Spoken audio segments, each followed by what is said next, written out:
Hi, I'm Rebecca Velasquez, licensed clinical social worker and yoga and meditation teacher.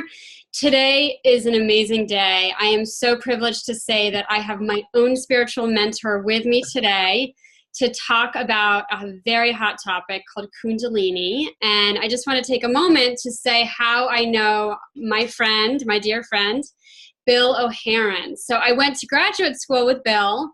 And in 2003, he's a licensed clinical social worker as well. And he's been in the financial field for maybe 30 years. Yes. You're not that old. And your kids a babysat for my kids. You were my first boss as a licensed clinical social worker and just a dear friend for, more than 15 years. So I'm so grateful to be here today. And you've offered me so much support over the years. And I know whatever you talk about is going to be so valuable. So today we're going to talk about Kundalini. Kundalini is not linguine. It's not pasta. Sounds like it.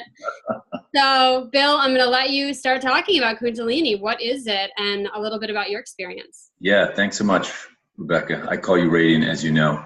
Kundalini is actually an ancient term, but it simply means coiled snake. So anytime you go to the doctor's office, on his wall is going to be a staff with two snakes. It's an image of two snakes going up the staff, unraveling, going to the top. That is the image of Kundalini. Kundalini is the basic energy, the latent energy in every single thing in the universe. I know that sounds really new, agey, and airy-fairy, but every single thing on the planet has an energetic source, and that is Kundalini. In the human being, it's at the bottom of the spine, the very tip of the spine. What Kundalini means is, and it's awakened by sitting, meditating, or anything that's done to relax the body, to open up that latent energy. So Kundalini is simply the opening up. And one of the most powerful things any human being can do, and one of the reasons, if not the main reason human beings are on the planet, is to wake up, to become conscious. The Hindus say there's three reasons why humans are here: consciousness, awareness, and bliss. And the only way you become conscious and aware, and bliss isn't just blissing out, bliss is meaning understanding why you feel the way you do. There's only really one way to do it, and that is to relax and open up the body. Kundalini is the basic force of your emotions, your feelings, your memories waking up. Go ahead. I was just saying, it's also something that, you're hearing people talk about doing Kundalini yoga, that's kind of how I've heard it on a more public level, over the past decade or so. But it's something that can be activated gradually, or people can have a spontaneous, more rapid awakening. It's also be awakened in several ways too. Also, trauma is another way that it can be awakened.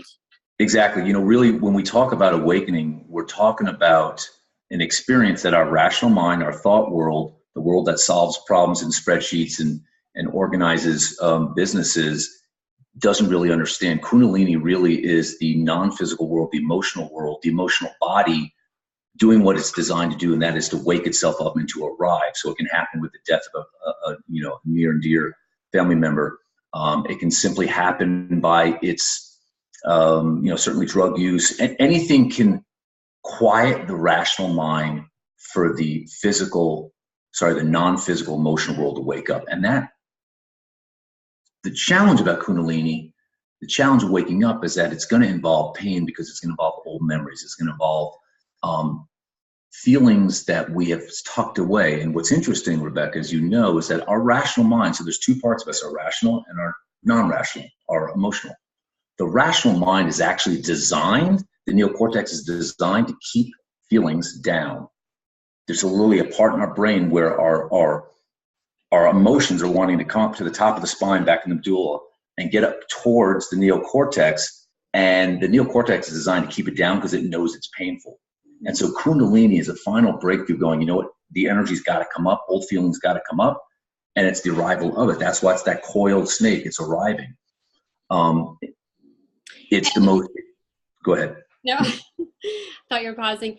And I was just thinking, what does that experience, actually feel like? I know for myself, when I experienced it in 2006, 2007, it was feeling like I was coming unraveled. And, a lot of creative, abilities coming to the surface.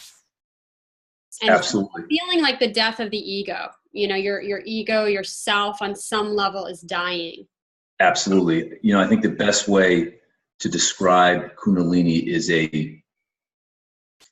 a things slow down in you, and there's something that's boiling up.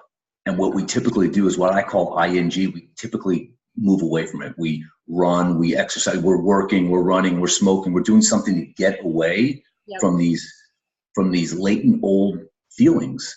And it's painful. You know, I remember the first time, just background for me, the first time I ever sat quietly was 22 years ago. And the reason I did is because in my material world, everything was fine. In my inner world, I wasn't happy. My heart was longing for something. I didn't know what it was. It's kind of this inertia or this longing or this desire for something more, just to kind of name and respond to your question of what Kundalini feels like. It's this apathy, you call it depression or something. Those all sound like bad things, but really what those are signals that there's something inside that wants to come up. And the first time it ever happened to me, I was sitting in my apartment in London and tears came up. I fell to the ground, and suddenly this kind of eruption of feeling and old emotions. And I realized, oh my gosh, there's something bigger in me. There's something older in me. There's something in me that I have to go back and find out. So Kundalini really is it's a discomfort. It's uncomfortable. It's powerful. It's sad. It's longing. And then there's pockets of joy. And then ultimately the feeling of kind of completing or releasing or relaxing comes on the other side of that. But it's a constant wave of kind of pressure, old feelings coming up, relief, process, and it's a cycle, and it really never ends. That's well said.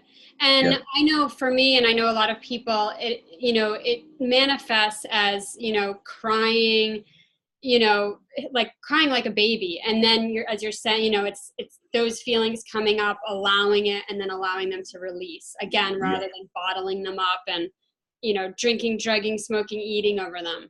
Exactly. And I think that is, in my counseling practice and just working with anybody that's interested in understanding why they feel the way they do, it's us confronting us. Jung says the cave we fear to enter, the cave of self, is where all the good stuff is. But it's never easy to relive. If anybody sits quietly right now, 5, 6, 7 minutes, there's a really good chance that an old memory is going to come up from a young age. The old memory of anything, good, bad. Those old memories are there and designed for us, for our now adult mind, to take a look at and go, oh, that's what I needed to learn. I needed to learn about, breaking up with an old girlfriend or whatever those emotions are. They're designed to teach us. There's so much intelligence in our feelings. Kundalini is the bringing up of intelligence of our non-physical, bringing up of the intelligence of our feelings that our rational mind is afraid to feel and see and understand. But I guarantee you, if you can bring those two together, this rational thought world and this deep inner non-physical feeling body, especially that feeling body of you as a young girl, Bill as a young man, as a young boy, you bring those two together, your life changes. This is how you complete your life. You complete it by bringing the current mindset with this old memory set, bringing them together. That's the Kundalini experience. I don't know what scientists said it, but every single thing on the planet is in a state of becoming. The acorn, the egg, the stars, the trees, everything's in a state of becoming. Every human being, you and me, are in a state of becoming something. And the only way to get to where we're going at the right pace and to actually complete and move and kind of continue is to understand how we feel. Consciousness, awareness, and what can I be conscious of who I am? Can I be conscious of why I feel sad, joy, longing? If I'm become conscious of that, my state of becoming gets activated, goes further, goes deeper, and I complete this life. That is really what we're here to do, is to complete. And Kundalini, i.e. waking up, slowing down, meditating, is the only way to fully complete your life. I know that sounds dramatic, and there's a lot of great lives going on out there without sitting and meditating and the Kundalini experience happening. It's beautiful. But if there's something not feeling complete in your life, this is the way home. And this isn't Bill and Rebecca.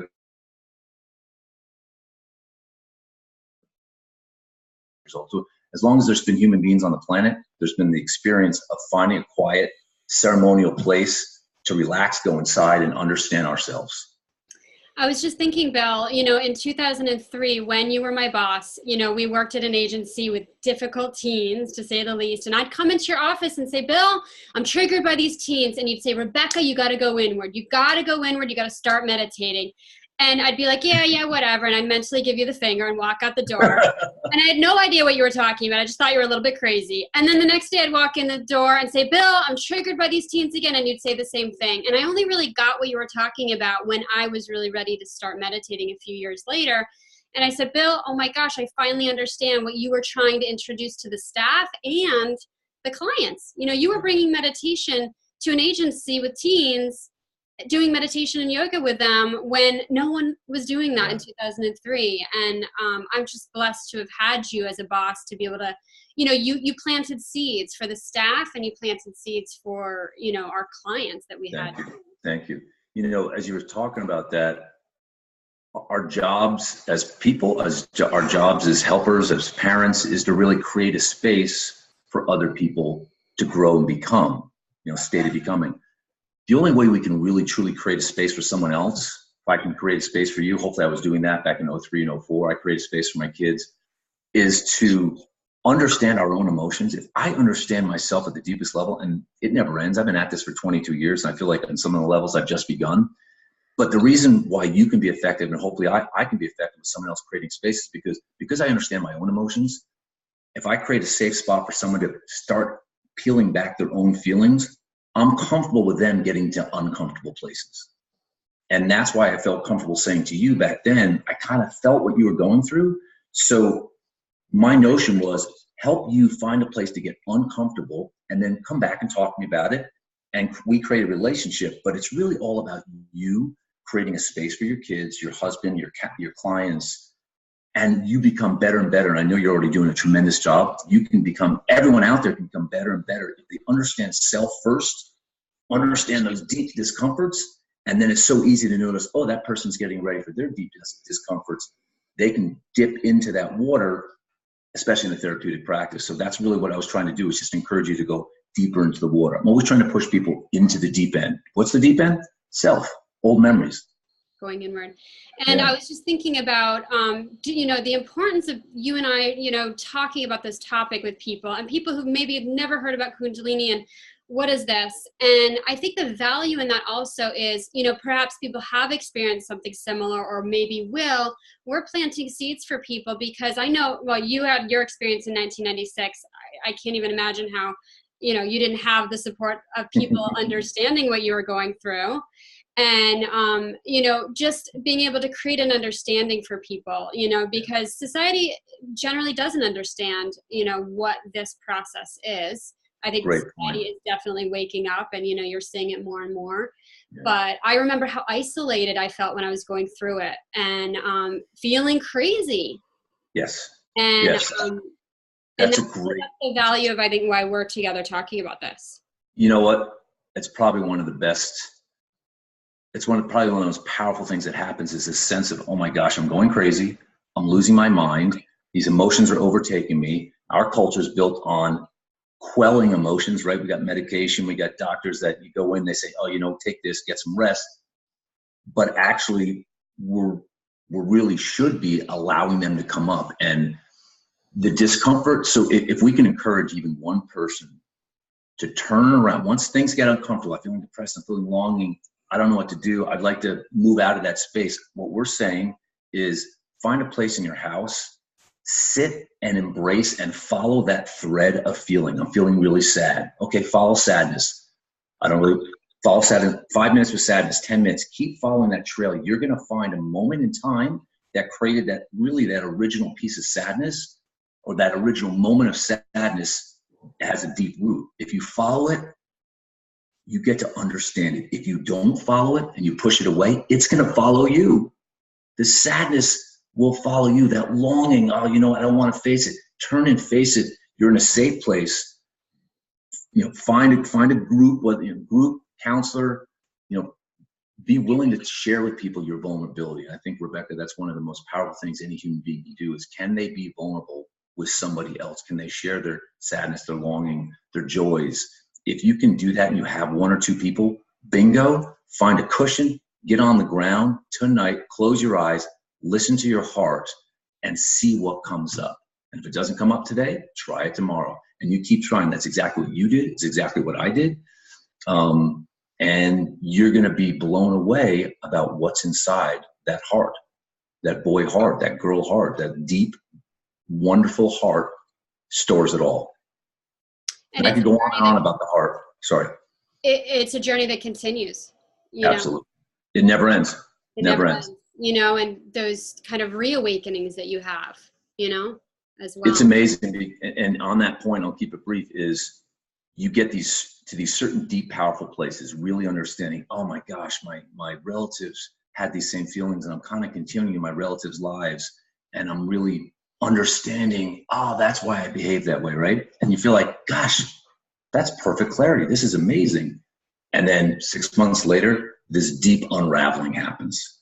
It never ends. The process of becoming never ends. And if you think you've hit the end, trust me, there's more to come. And that's the beauty, that's the courage of doing this. And I'm telling you, it's the only way for true joy. You want true joy in your life, you have to go in. I mean, I wish there was another way. I wish there was a magic pill. And you would say to me, maybe the first or second year after meditating, feelings were coming up, and you'd say, Rebecca, you have not meditated unless you've wept on your cushion.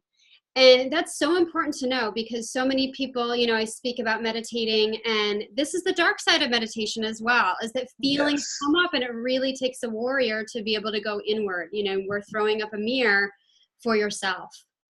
It's such a good topic, and I hope we do another talk about meditation, because the general practices or the concepts out there is that meditation is a blissful experience.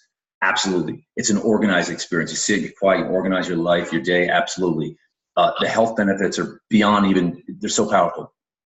Meditation is going to take you into that heavy place. It's a money back guarantee. It's going to take you to that heavy place. So if you're meditating and you're spending 6 or 7 minutes, you're having a good experience, that's fantastic. What I recommend is sit even longer. Sit till it's such a pain in the butt and you feel like, God, this is so painful. Keep going. Take you past that point. At one point, I guarantee, if you sit long enough, you're going to have a break. You're going to have an opening, as we all have, and everyone that you and I have recommended to do it have all had. That's when the game begins. That's when the journey begins. Until you have that opening where you're like, oh my gosh, this is really uncomfortable. I really don't want to be here right now. That's when stay with it. Yeah. So, Bill, we're going to do another talk right now. We're just going to stop this video and do another one on Dark Nights of the Soul, because that deserves its own video. And perfect. Getting more into that. So I just want to pause and say, Bill, you've also done a great podcast called Standing in the Fire. I'm going to post that on Facebook or whatnot. I know you're writing a book, just briefly. I don't know if you want to share about that. Just briefly, it's a book called Space in Between, and really what it is kind of what we're talking about, is that we, as young people from 0 to 8, as young children, we grow up in between our parents, our dad's experience and our mom's experience, and we soak up a lot of unconscious experience. We soak up whatever our dad's feeling, whatever our mom's feeling. 80% of what kids pick up at home the first 10 years of their lives is nonverbal.